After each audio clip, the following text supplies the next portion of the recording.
let's start the debate with the number one issue for Democratic voters, health care. And Senator Sanders, let's start with you. You support Medicare for all, which would eventually take private health insurance away from more than 150 million Americans in exchange for government-sponsored health care for everyone. Congressman Delaney just referred to it as bad policy, and previously he has called the idea political suicide that will just get President Trump reelected. What do you say to Congressman Delaney? You're wrong.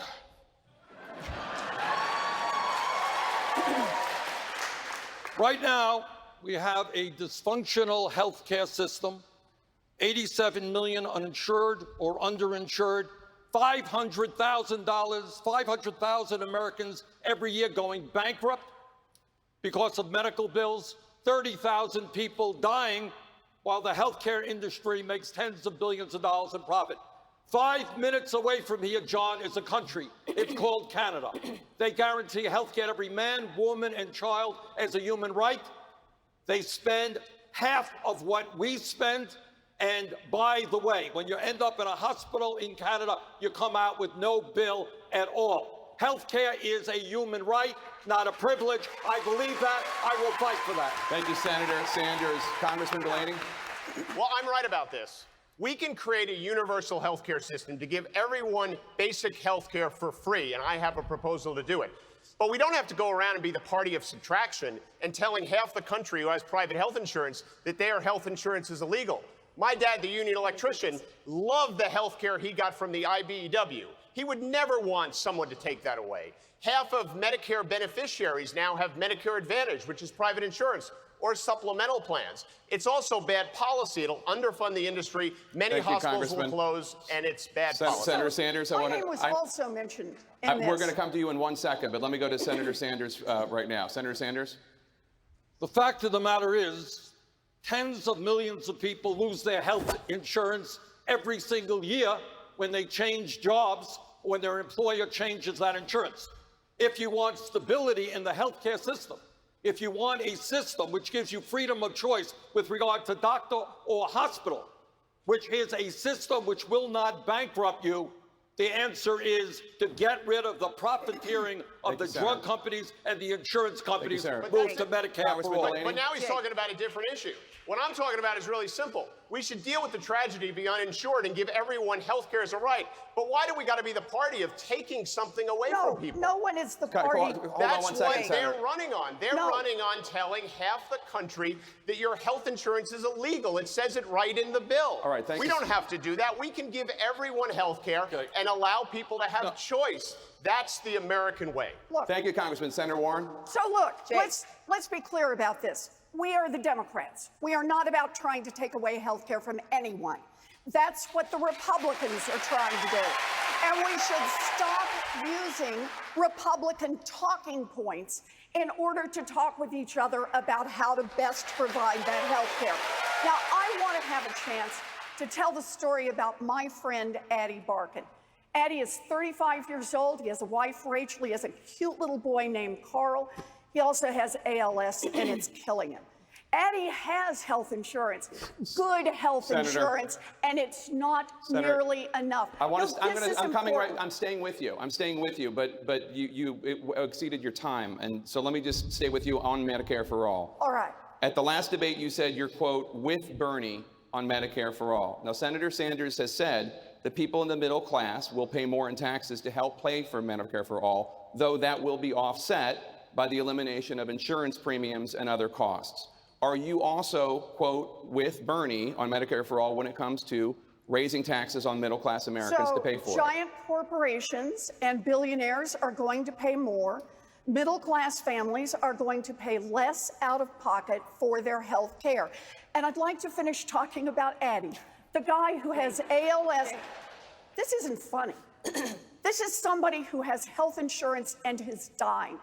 And every month, he has about $9,000 in medical bills that his insurance company won't cover. His wife, Rachel, is on the phone for hours and hours and hours begging the insurance company, please cover what the doctors say he needs. He talks about what it's like to go online, with thousands of other people to beg friends, family, and strangers for money so he can cover his medical expenses. The basic profit model of an insurance company is taking as much money as you can in premiums and pay out as little as possible in health care coverage. That is not working for Americans across this country. Thank you, Senator. Medicare for All will fix that, and that's why I'll fight for it. Thank you, Senator. Just a point of clarification in 15 extra seconds.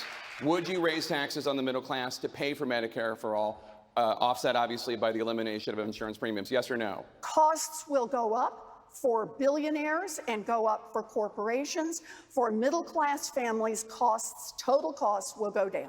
Governor Bullock, I want to bring you in. You do not support Medicare for All. How do you respond to Senator Warren? No, healthcare is so personal to all of us. Never forget when my 12-year-old son had a heart attack within 24 hours of his life. Had to be life-flighted to Salt Lake City. But because we had good insurance, he's here with me tonight. At the end of the day, I'm not going to support any plan that rips away quality health care from individuals. This is an example of wish list economics. It used to be just Republicans who wanted to repeal and replace. Now many Democrats do as well. We can get there with a public option, negotiating drug prices, ending. Thank you, Governor Bullock. I want to bring in Mayor Buttigieg on the topic of whether or not the middle class should pay higher taxes in exchange for guaranteed health care and the elimination of insurance premiums. How do you respond, Mayor? So we don't have to stand up here speculating about whether the public option will be better than, or a Medicare for All environment will be better than the corporate options. We can put it to the test.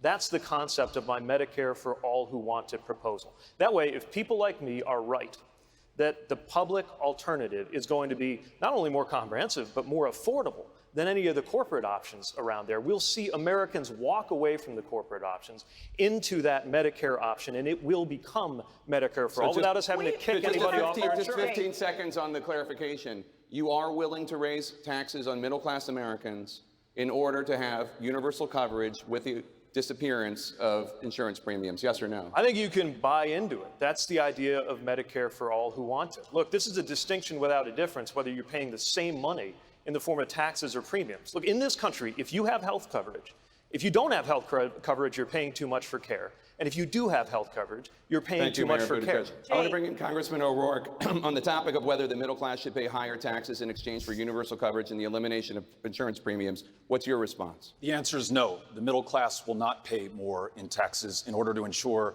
that every American is guaranteed world-class health care. I think we're being offered a false choice. Some who want to improve the Affordable Care Act at the margins, others who want a Medicare for All program that will force people off of private insurance. I have a better path. Medicare for America. Everyone who's uninsured is enrolled in Medicare tomorrow. Those who are insufficiently insured are enrolled in Medicare. Just to 15 seconds. And those who have employer-sponsored insurance. Offering a Jake, this is important. Who's offering a false choice here? You have some, Governor Bullock, who said that we will improve the Affordable Care Act at the margins with a public option. You have others, to my right, who are talking about taking away people's choice for the private insurance they have, or members of unions. I was listening to D. Taylor in Nevada. Governor Bullock. His members count the You just said you're offering a false for. choice, sir.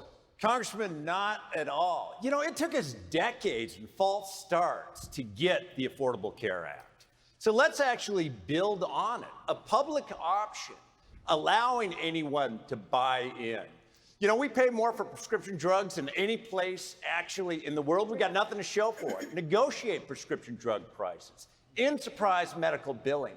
That's the way that we can get there without disrupting the lives of 160 million people Congressman that O'Rourke, like their you can respond. employer-sponsored health insurance. Congressman O'Rourke, you can respond. Every estimate that I've seen of expanding ACA, even through a public option, still leaves millions of people uninsured, and also means that people are not guaranteed the health care that they need. As the example that Senator Warren showed us, our plan ensures that everyone is enrolled in Medicare or can keep their employer-sponsored insurance. When we listen to the American people, and this is what they want us to do, they want everyone covered, but they want to be able to maintain choice, and our plan does that. Joy Reid, same question. Yeah, there were a lot of them up there. But I mean, I guess the good news is there are two lanes here, right? There is the Boy, did we see that. right. There's sort of the hope kind of future lane, and tomorrow we're going to have more of those candidates who are going to be on stage. There are three lanes. The second one is obviously the clear progressive lane, which Warren and Sanders share. I was surprised they didn't try to narrow that down.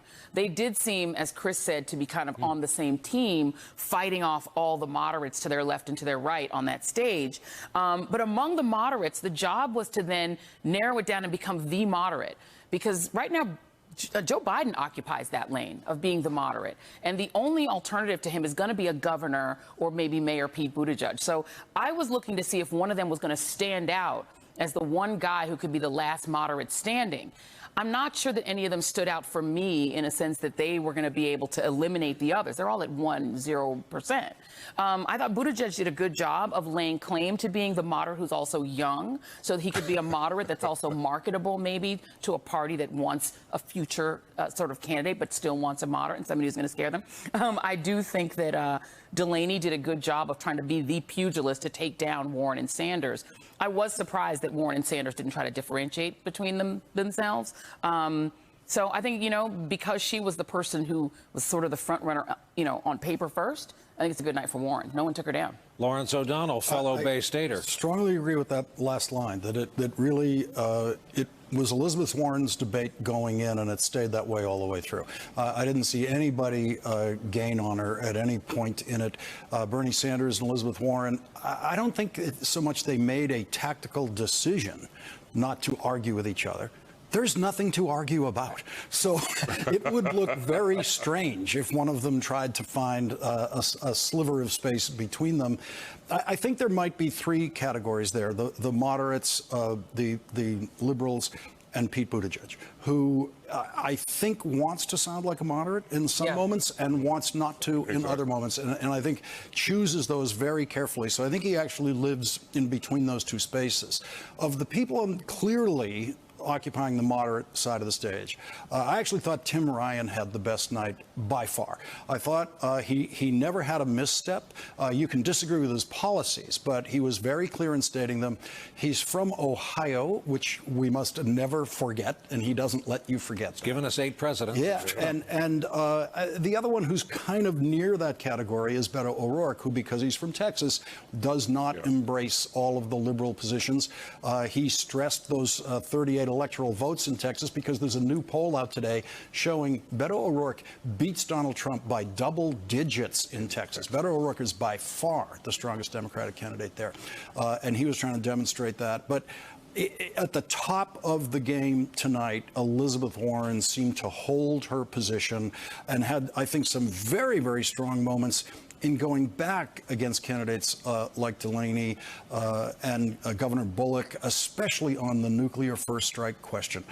Elizabeth Warren had a real presidential posture in the way she expressed herself about that. The governor started to stumble in his struggle with her over should we have a policy of announcing that the United States will never use nuclear weapons as a first strike. Elizabeth Warren said, yes, we should have that policy. The governor tried to argue about that, and it looks like she really, I felt she dominated that section really strongly.